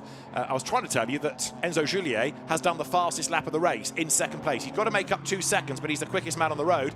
And hat tip to Fabio Rauer here because he's made that Aston Martin very wide. But now, through on the inside goes Josh Rattigan. McLaren comes out ahead. Good move. Really nice move, yeah, exactly what he was trying to do the lap before, but to be fair to Rauer, he defended absolutely perfectly. I can't imagine he's going to be able to do anything here to try and get past the McLaren. If I'm Josh Rattigan, I'm thinking, okay, I know I haven't got the straight line speed, but I've got to defend hard here because I know I've got more pace in the car than him, so I just need to make sure that I stay in front for these next few corners, then I can stretch my legs, now I can start to pass. But this isn't ideal for him. He doesn't want to be fighting. He wants to try and get some clear air just to be able to catch the cars ahead, but this is the last podium spot. They both want to be battling for it. We only have 20 minutes to go. It's not over yet, but you also want to consolidate and try and get some good points on the board. The lead gap, Hugo Sassa to Enzo Juliet, still hovering around the 2-second mark. Josh Rattigan in third place then as they came through, and game on here, look, because together they run down towards turn one. Rattigan then having the third spot, down to fourth. Fabio Rauer in fifth is Baudouin Detu in the was Roberto Faria. There it is, red Aston. Steward decision for car 3, for 4. Short pit stop. 15 seconds added at the end of the race. Short pit stop for car 3. So 15-second penalty for a short pit stop for number 3 Audi. Give it up. Just go to the beach. Get a nice bottle of rosé and go to the beach. It's not your day. Yeah, I think, like you say, when it's not your day, it's not your day. Oh, as we see the McLaren there, Rattigan trying to go around the outside of a back marker there. Horrible one to catch them when you're halfway through 6 into a flat left-hander of 7. But looks like he's been able to stretch his legs ever so slightly from the Aston Martin now. It's just going to be really tricky to be able to really make sure that he can absolutely go here because he's just got less straight line speed, but he's got great cornering as we see car 3 there. 15-second time penalty. I think that's a 30-second, and like you said, go to the beach, have a couple of beers and forget it ever happened. Yeah, they're going up, aren't they? 5 seconds for track limits, 10 for the crash, 15 for the pit lane infringement, the short pit stop. Please make that be the end of it for Benjamin Lariche. But yes, not a good day. In contrast, though, Josh Rattigan looking very, very impressive. He got the fastest lap of the race yesterday when they were en route to second, and having cleared Fabio Rauer, he is edging away a little bit. This is really the first lap we've seen him with clear real estate ahead of him, so we can now see what he can do to catch Juliet, if at all. Juliet is not really catching the race leader, though. Hugo Sassa has kind of stabilised that gap at 2 seconds. But have a look in here. For the Pro-Am lead, it is Stanislav Safronov's Aston. Just going through shot there, number 7, and he's in a massive battle. He's on the tail of Will Moore, behind Luc Ibanez. Then you've got Tom Emson, then Jagish Gedich's BMW, all this variety, Ford, Aston Martin, Mercedes, McLaren, BMW, Porsche, all as one. Yeah, this is so tight. Again, you can see that awkward double right-hander as you see the Mercedes trying to attack the Aston Martin, but also defending from the Elite Motorsport McLaren, which is looking like it's doing a little bit better now, consolidating where he is around that 15th to 20th mark. Obviously not what they want to be and where they want to be on the track, but hopefully they can try and make some moves here. And hopefully maybe after that pit stop the car might have cooled down a bit, able to attack. But yeah, this battle looks like it's going to rage on. As a big lunge up the inside into the last corner. What a move from the Aston Martin. That was brave, wasn't it? That was Stanislav Safronov, who doesn't have to be doing that. He's leading his class. There's an element of GT4 European Series racing, knowing what battles to pick. And now, having gone ahead, Safronov makes that car as wide as possible to try to keep Will Moore's Mustang at bay. Behind them, have a look at the Mercedes. Luc Ibanez, normally a front runner. He's on the inside line. To the outside line goes Jagish Gedich in the BMW. But now that Safronov has hit the front of that battle pack, he's away and gone, and Ibanez making progress too in the Mercedes. Yeah, Ibanez very fast yesterday as well, so I think he'll be able to shove his nose up the inside of Will Moore here. Gets the job done, really nice move there, and now we can start to stretch his legs. That nice front-engine Mercedes got lovely drive through this tight and twisty bit here as we see the BMW up the inside again of the big Ford Mustang, a bit like what we saw earlier. Now he squeezes him all the way through 6.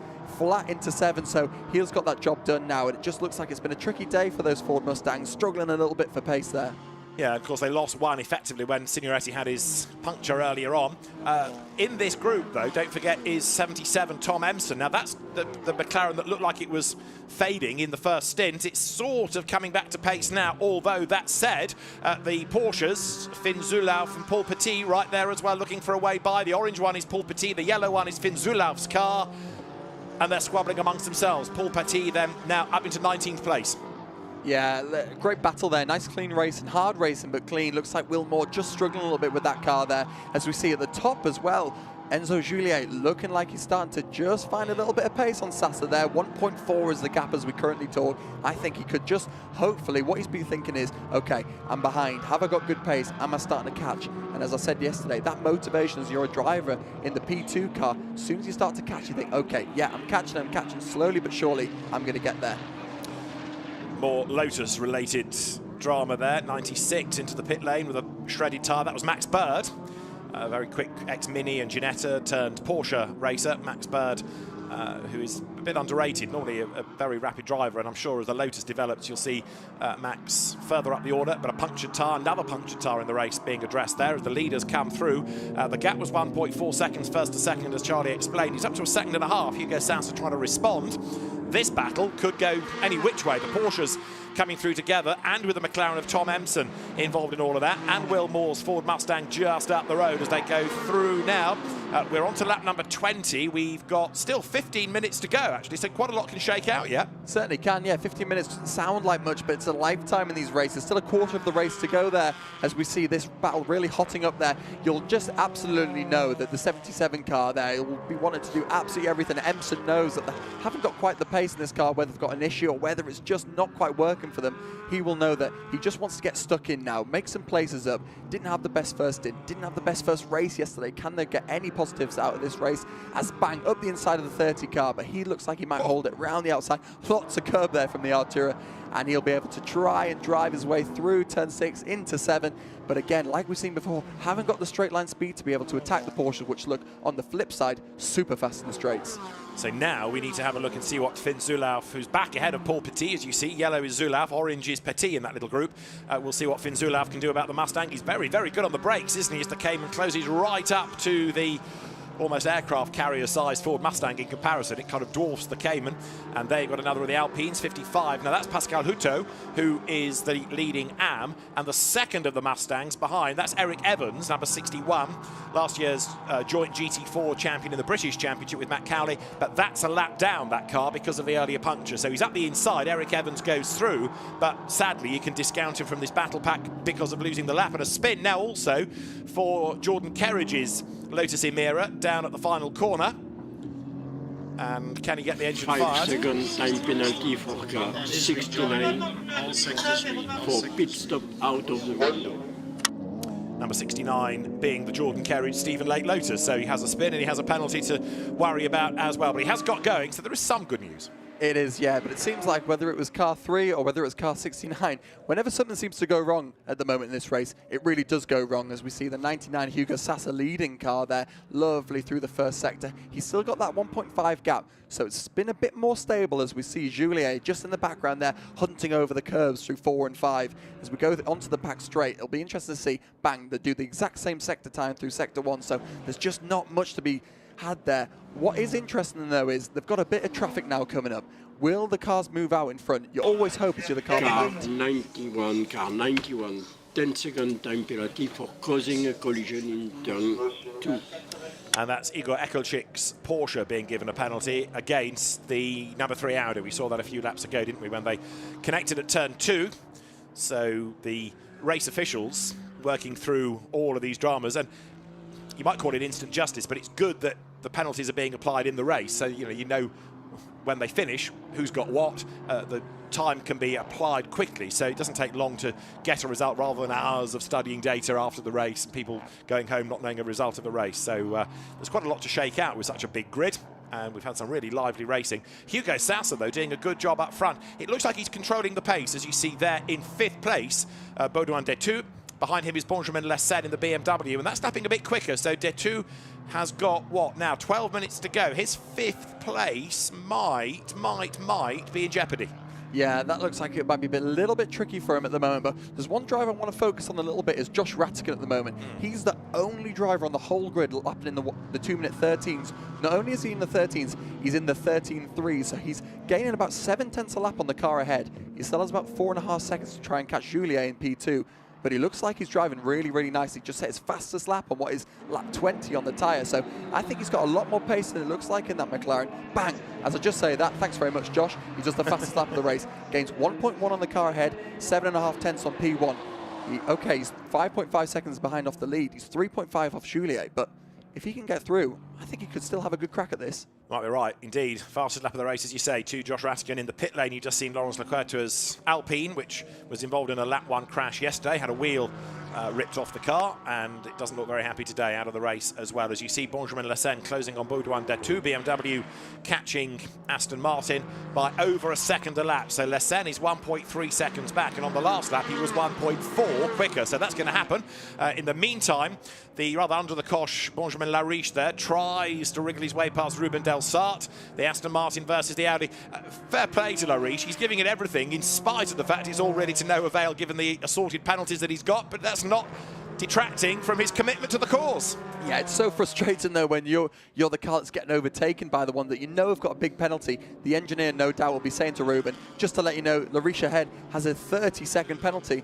And Ruben will be thinking, okay, well, I don't want to fight it, but also, why is he bothering me? I know he's not going to be there at the end of the race, so it's really tricky as a driver getting passed by the car that has a penalty because you're thinking, you're not in my race. I know you are here, but in the net end of it, you're not going to be anywhere near.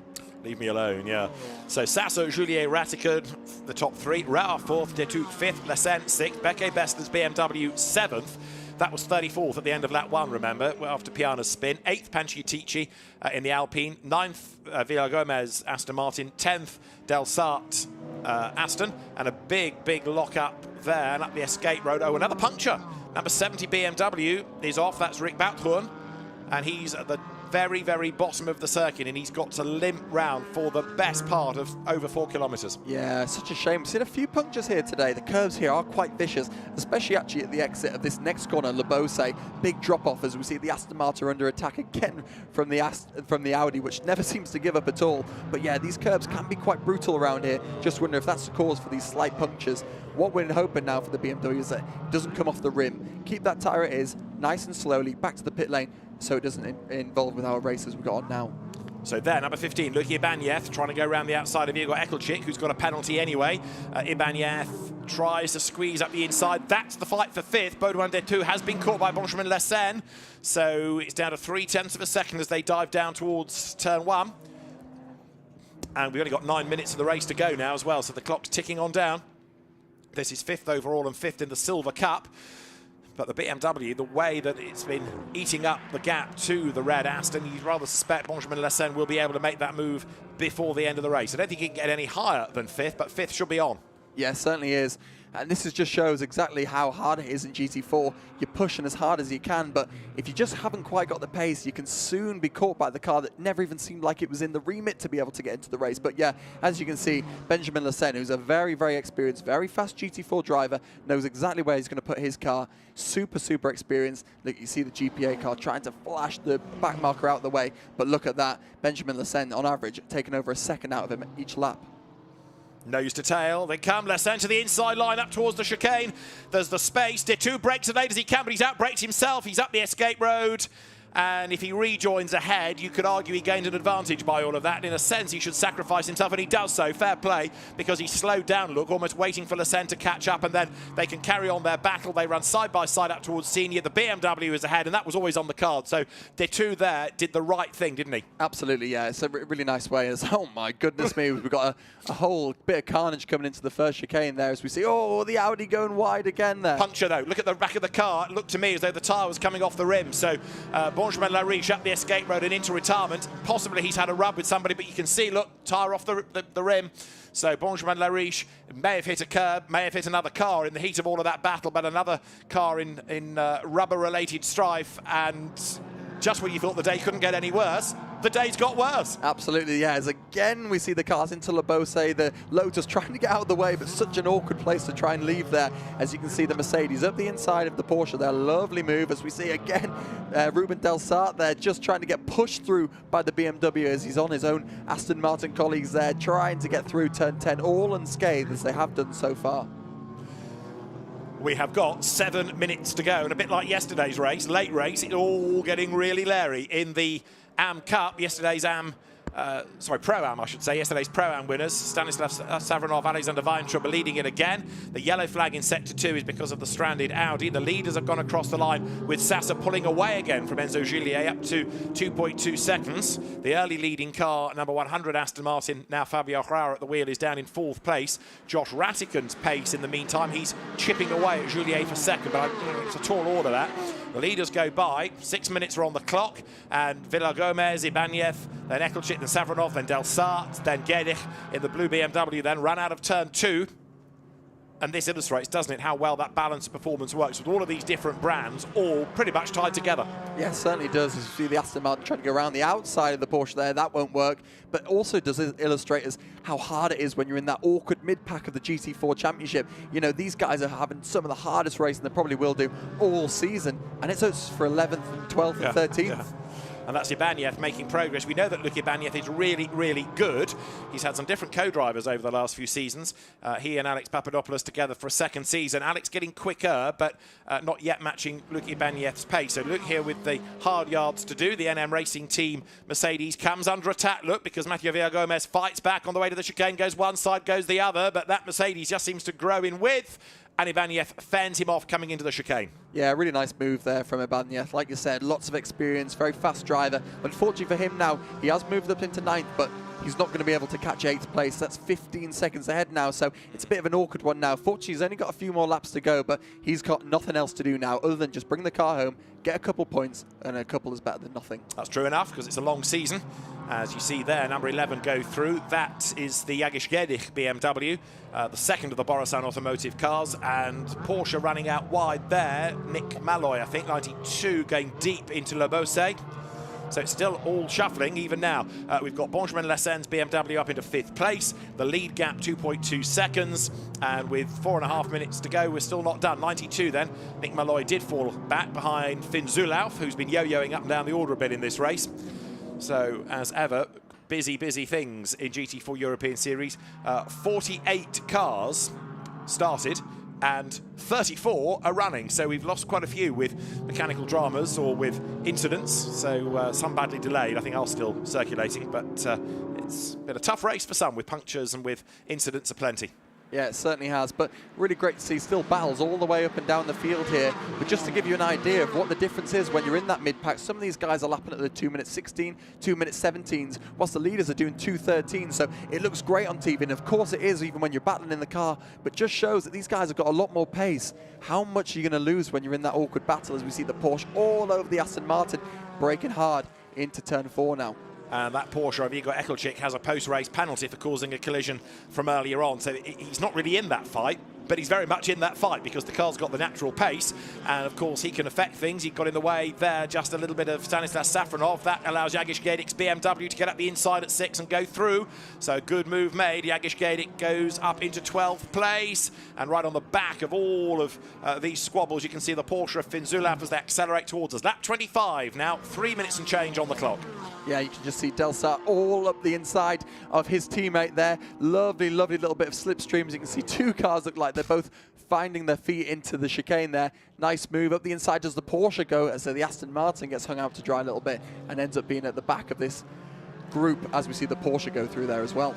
Igor Ekelchik has not been racing for that long. He certainly learnt well from Nikolai Moller-Madsen because his racecraft is really good. Look at the background. Side by side into the chicane, side by side through the chicane, and side by side out of the chicane pretty much as well. You've got the Lotus involved in that. You've got the other Porsche, Nick Malloy's cars. They accelerate up now towards senior. So it's all happening late in the race. 2.5 minutes to go.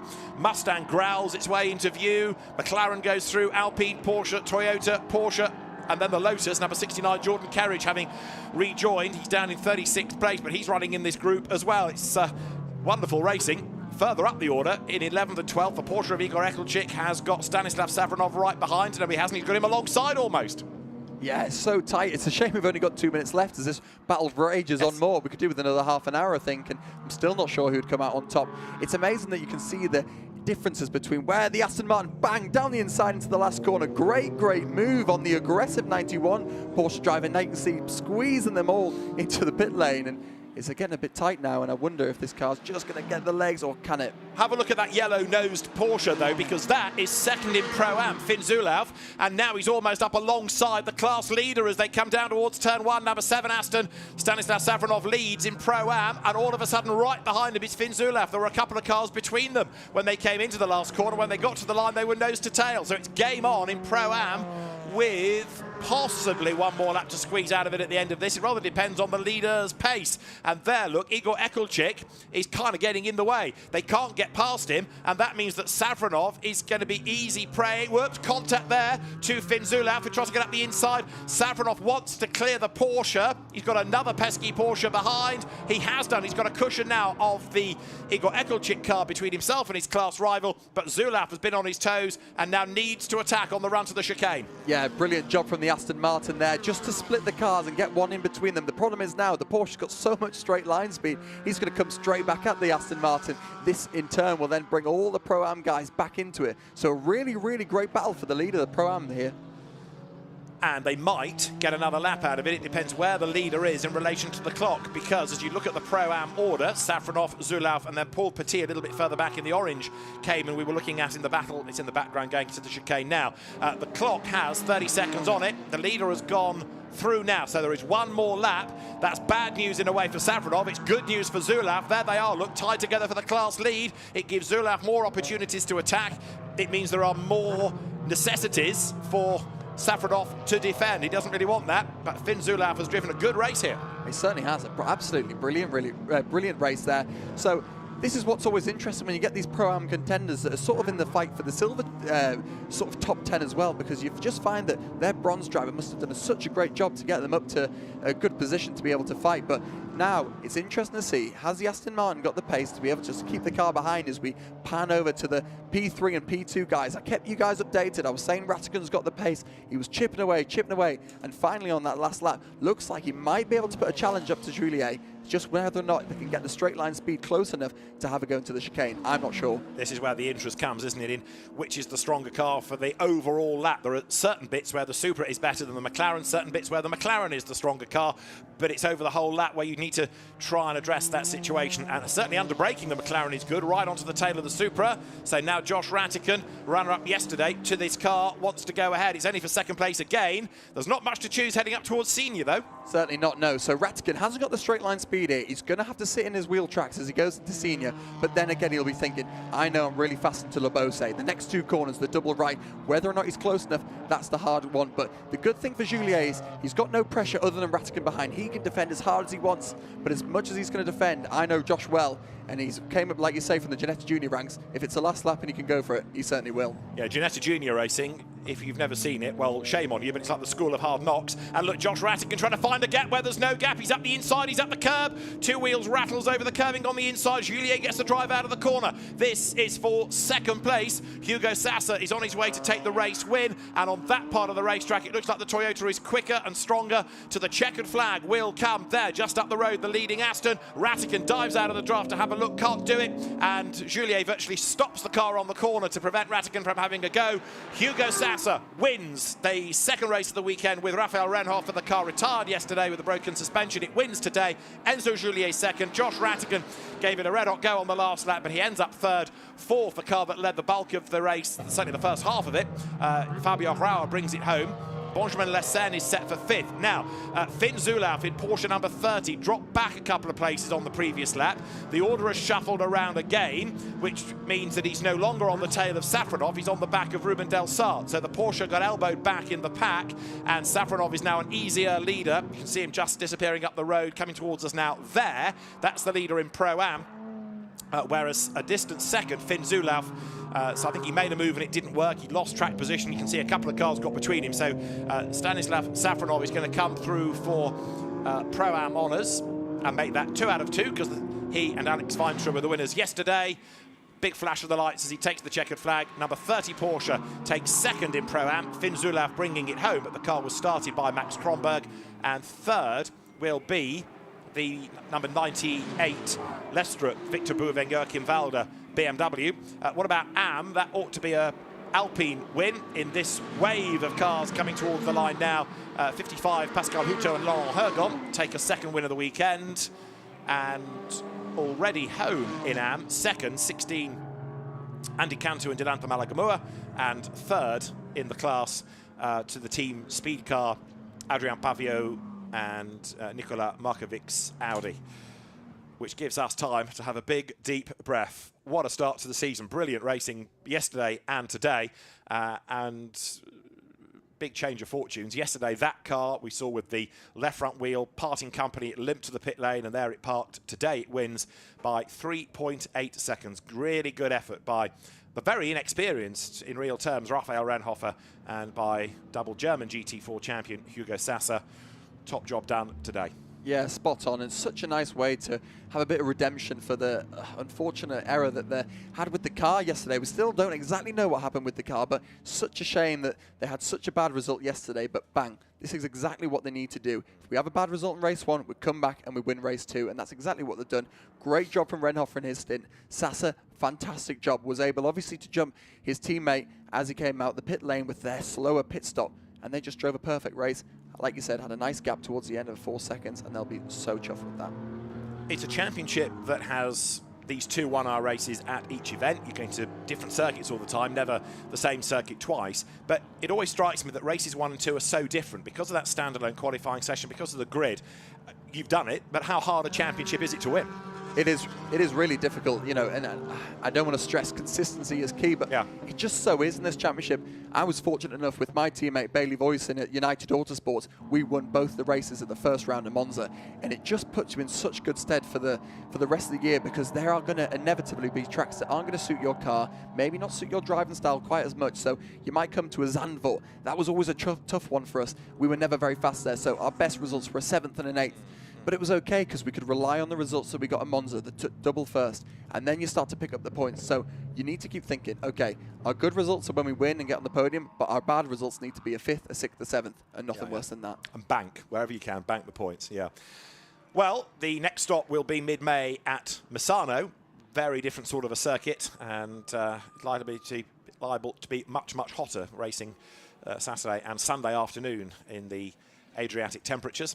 So the winning drivers will go to the podium shortly. Down the pit lane comes the Hugo Sasser Aston Martin, Enzo Julier's Toyota Supra. Now, they've had a good start to the year. A win and a second. That's not too shabby. Not too shabby at all. I'd be absolutely over the moon if I were them. Not only have they had a first and a second, but they've looked fast everywhere. Yeah. They've looked good in qualifying, they've looked good on an older tyre, they've looked good as an average, and I can't stress how important that is enough. You know, when you've got that teammate that you can just level with, you can push each other on, it makes such a difference as the season gets a little bit more pressure, a little bit harder. You can rely on your teammate just to drag you in through all the harder times that you're going to experience. So yeah, first and a second for those guys, definitely leading the championship. They'll be feeling great. Indeed so. And I thought about the Elite Motorsport McLarens. 2 podium finishes also then for Josh Rattican and Tom Leben. Tom coming new to GT racing. That's a good start to the year as well. Absolutely, yeah. Really nice for Tom Leben to come in, and obviously an experienced racer in his own way, coming through single-seaters and into now what is GT4 racing, but straight onto the podium. That'll be a great result.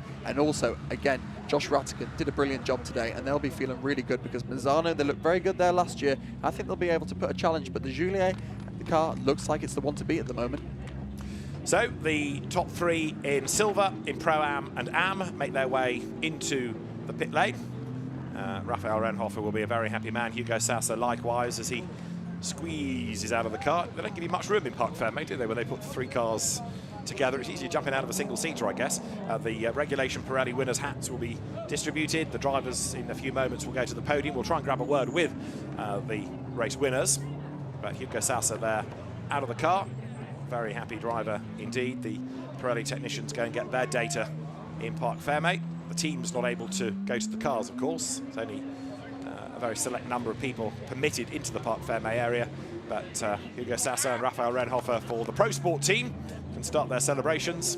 Pro Sport, a team that's been around for a long, long time, and a really good result today. Yeah, it looks like it hasn't even broken a sweat either. I do know from driving the Aston Martin GT3s that the aircon system in those cars are amazing, but he looks cool as a cucumber, and maybe that just shows how easy his stint was. I'm sure he'll say it was so hard because I had to push and push and push, but really nice and controlled, got out, nice calm reaction from Renhofer. They know that they've got a long way to go in this championship, but what a great start they can have.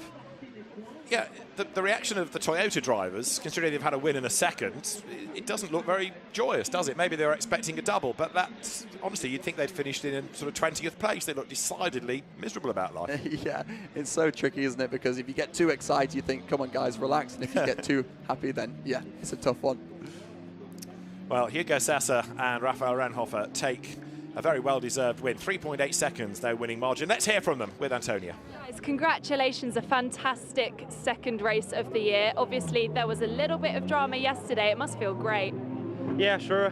Thank you. We had a great performance today, already yesterday, but we had a technical issue on the car while being on P3. So super happy for today. Raphael did an amazing job in the first stint. After he went back to P5, he keep going and went back to P3 and gave me the car there. And it was a great team performance. Yeah, amazing. I don't know what to say, to be honest, after yesterday. It's my debut weekend in the GT4 European Series as well. Couldn't be happier. The team have done such a great job all weekend. We've had a great car. Hugo's done an amazing job as well, so yeah, couldn't be happier. Oh, great job, guys. Well done. Yeah, that point Hugo Sasser makes about Renhofer, he did yo-yo a bit because we saw him losing places, but then fight back. So, you know, all part of learning, all part of gaining experience. Absolutely, you can see a little bit more enthusiasm there from Renhofer. So excited. It's great to see as well. You know, you forget that these guys do it as much as they want a career in this motorsport, as much as they want to have a great life and hopefully go into GT3 racing. It's great to see them excited and just really happy with what they've done. Yeah. Well, Enzo Juliet, Etienne Shelley taking second place. Let's go back down to Antonia. Guys, a little bit of chaos in the last few laps, but overall a very controlled drive. Yeah, well, the quali initially didn't quite go my way, so I tried my best in the race, and also I tried to stretch the tires a little bit for the second stint that I knew the fighting was going to be there. So yeah, I think my partner did an amazing job there. It's the same. My teammate made a good job, my team made a good job. Yeah. Little change the setup, and today car, amazing. Much better. Many thanks to the team, Mirage Racing and Aston Martin. Thank you. Thank you. Congratulations, boys. Stanislav Savronov, the Pro-Am winners, and they've done the double. Now, that's the ideal start to the year. Absolutely, yeah. And they also seem really, really excited about it as well. And not an easy race for them in race 2. They had to do it properly. They had to overtake, and it came down to the wire. So, yeah, they did a great job. And not easy to be that far up in a Pro-Am car either as well. Top 10 overall, which is a great effort. And the AM win today, like yesterday, Pascal Houteau and Laurent Hergon, the Alpine winning on home soil. And another good result for the Schumacher CLRT team, the AM winners for the second time, indeed. So another combination doing the double. Laurent Hergon and Pascal Houteau down in the pit lane, the AM winners with Antonia. Guys, what a start to the season. A win yesterday and a win today. Yes, I think it's a very good result. 2 start, 2 wins, so we took a lot of good points for the championship. The result at the overall it's quite good. We finish on 20 positions, so we take pleasure. We drive safe. So for us, we did a very good job, Pascal and I. The very good race. And, hein, en français aussi. Ouais, ça a été une gestion aussi de course vers la fin. Bon voilà, les points sont remplis au maximum et c'est ce qu'il fallait. L'objectif du week-end est rempli en tout cas. Merci au team, merci à Schumacher CLRT, puis merci à Laurent. Yeah, great. Thanks to the team. Thanks to the co-driver. Well done. Great job, boys. Pascal Houteau saying he had to manage things towards the end of the race, but it was a good result and a happy man. As we confirm the result then, with Hugo Sasser and Raphael Renhofer our winners, ahead of Enzo Juliet and Etienne Shelley, Josh Rattigan and Tom Levin taking third place. Fourth to Fabio Vrauer and Hendrik Still, Benjamin Lessen and Ricardo van der Ende fifth. And how about that, from 34th at the end of lap 1 to 6th? What a result for Berke Bechler and Gabriele Piana. Baudouin Detou fell behind Bechler at the end, with Roberto Faria to 7th. 8th, Nelson Panciatici and Antoine Leclerc. Luc Ibanez and Alex Papadopoulos 10th. And a class-winning Stanislav Safronov and Alexander Weintraub in 10th, with 17th Pascal Houteau and Laurent Hergon as our AM winners. But the Pro Sport Racing Aston from Chris Esser's team coming out on top, and a winning margin of just under 4 seconds. A little bit further down the order, Greg Gilbert, very experienced driver, with Anthony de Barm finishing 22nd, Gabriele Yelkova and Cindy Gooday's Toyota 23rd, and the punctured Mustang, as it were, 35th. The Lotus that had its puncture, 36th. And Jordan Kerridge Lotus after his spin, 38th. Rick Boutthorn after a punctured tyre was down in 39th. So a good few hard luck stories as well. And one car that didn't even take the start, Julien Brichet and Jean-Laurent Navarro's Porsche, which I think I'm right in saying got involved in an incident yesterday. So, good racing, and the drivers will make their way to the podium very shortly, or podiums plural, because there is the silver, the Pro-Am and the Am acknowledgement to come. Let's look at the highlights of what turned out to be a very lively race indeed. It began with Hendrik Still powering his Pro Sport Aston into the lead of the race. And despite fears that there might be huge drama going into turn one, they all pretty much survived it, although a couple of cars did run wide and take to that runoff area, and then it was the run all the way down through turn 3, 4, 5 to the bottom of the lap.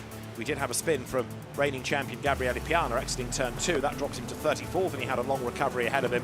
Number 3 Audi, started by Robert Consonny, got involved first of all with Ricardo van der Ende. That did damage to the Audi, and it started to rack up the penalties as well, as the Robert Consonny Benjamin Lariche Audi was going to have a pretty tough day.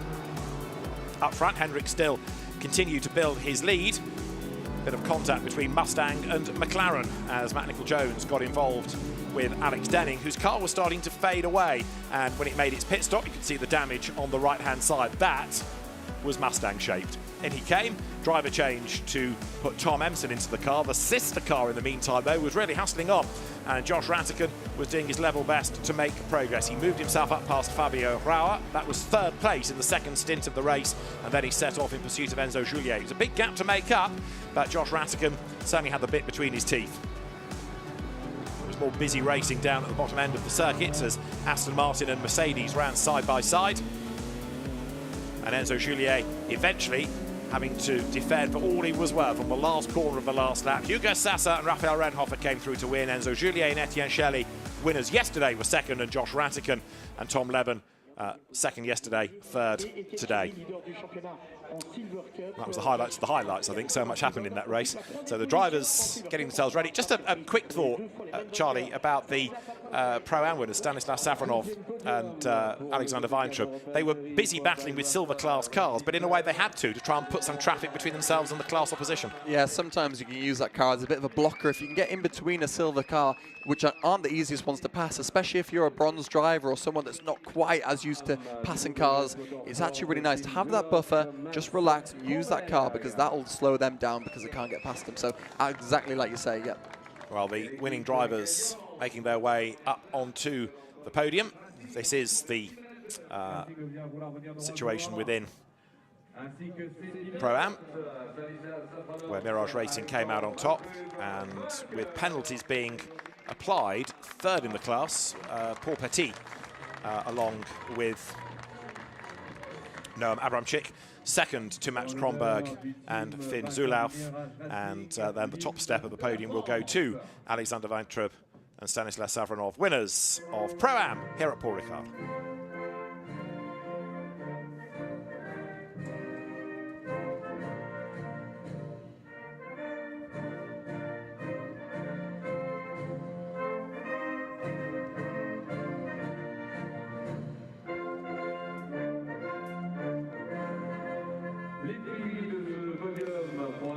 So the national anthem of the winning team is what you hear, and the Mirage Racing team victorious then in Pro-Am, 2 out of 2, as the trophies presented by Paige Morales, development driver, RAFA Racing Club brand ambassador.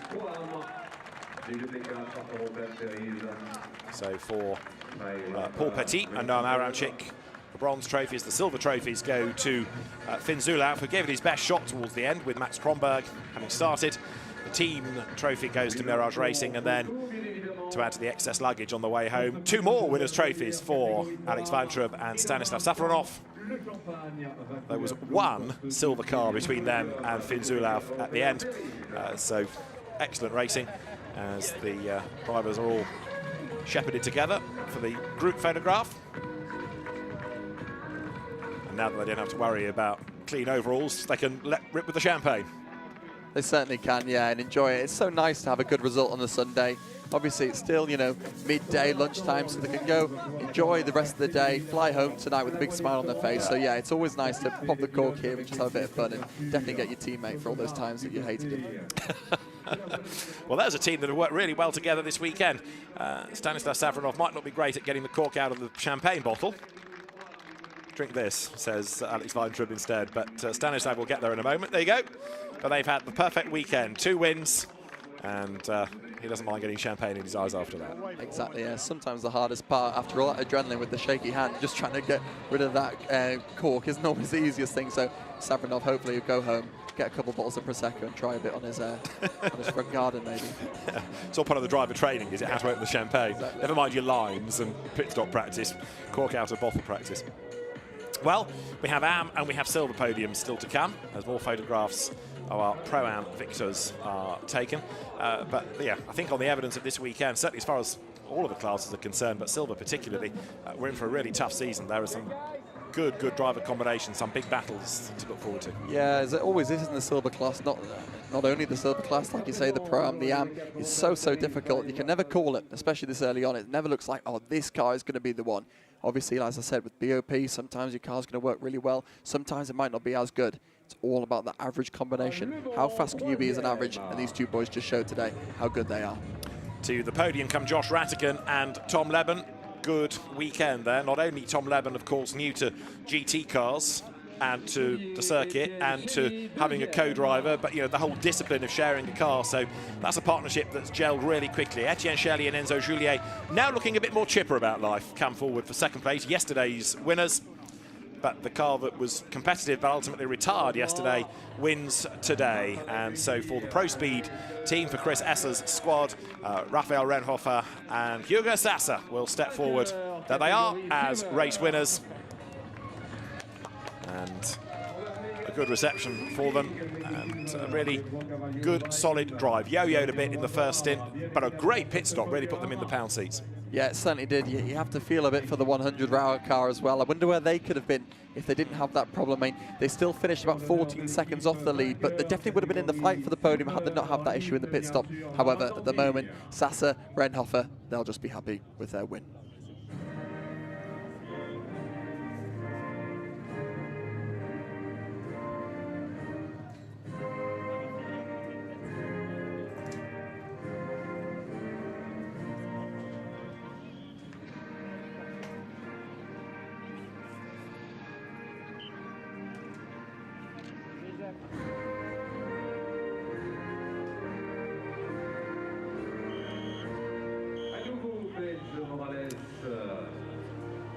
So congratulations to the Pro Sport Racing drivers. Again, Paige Morales from RAFA Racing Club stepped forward. We ought to just perhaps acknowledge where the RAFA Racing Club governor finished. John Lancaster and Rafa Martinez had a tough day today, 31st for their McLaren, but Rafa Martinez learning all the time, and he's got a good teacher with John Lancaster.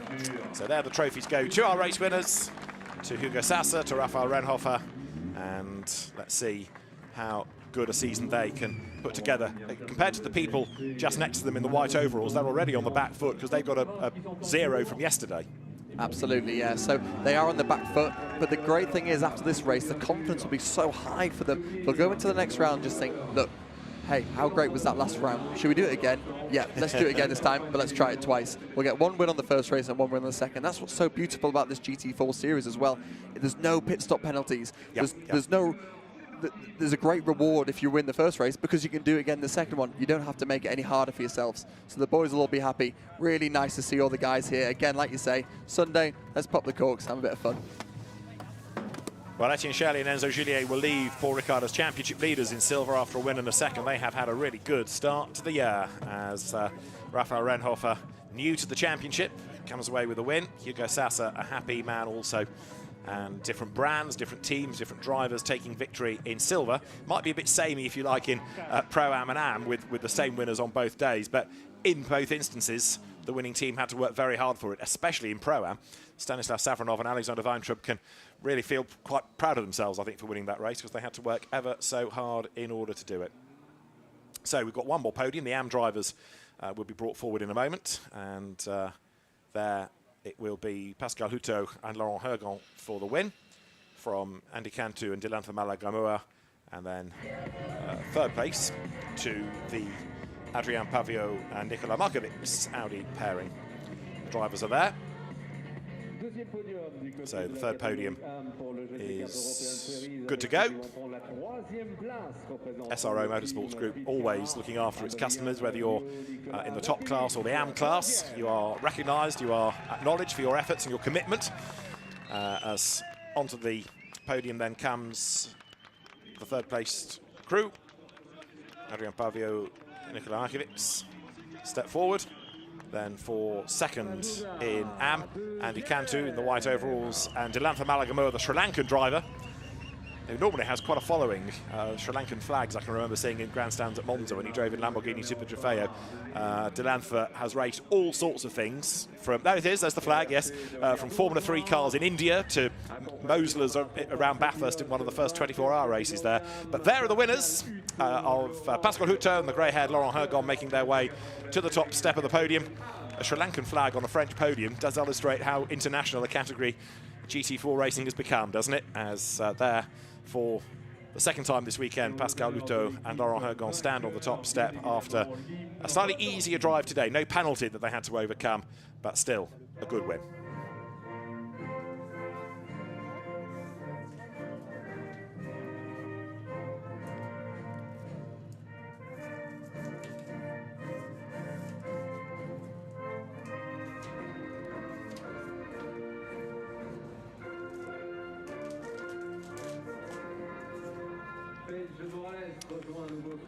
So the national anthem for the winning team played. The pit lane getting very, very busy because the fans now coming for the pit walk.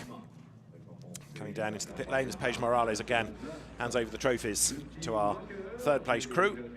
And although the AMs might not be as high up overall as the Pro-Ams, they're still racing really hard, aren't they? Yeah, and a big shout out to the Herté, the duo that won it there, because actually 17th overall, it might not sound like a lot, but 17th, there's two bronze drivers, not necessarily doing it as a profession, not necessarily doing it for anything other than just enjoyment. To finish 17th in a grid of 50 cars, it's very impressive for two AM drivers.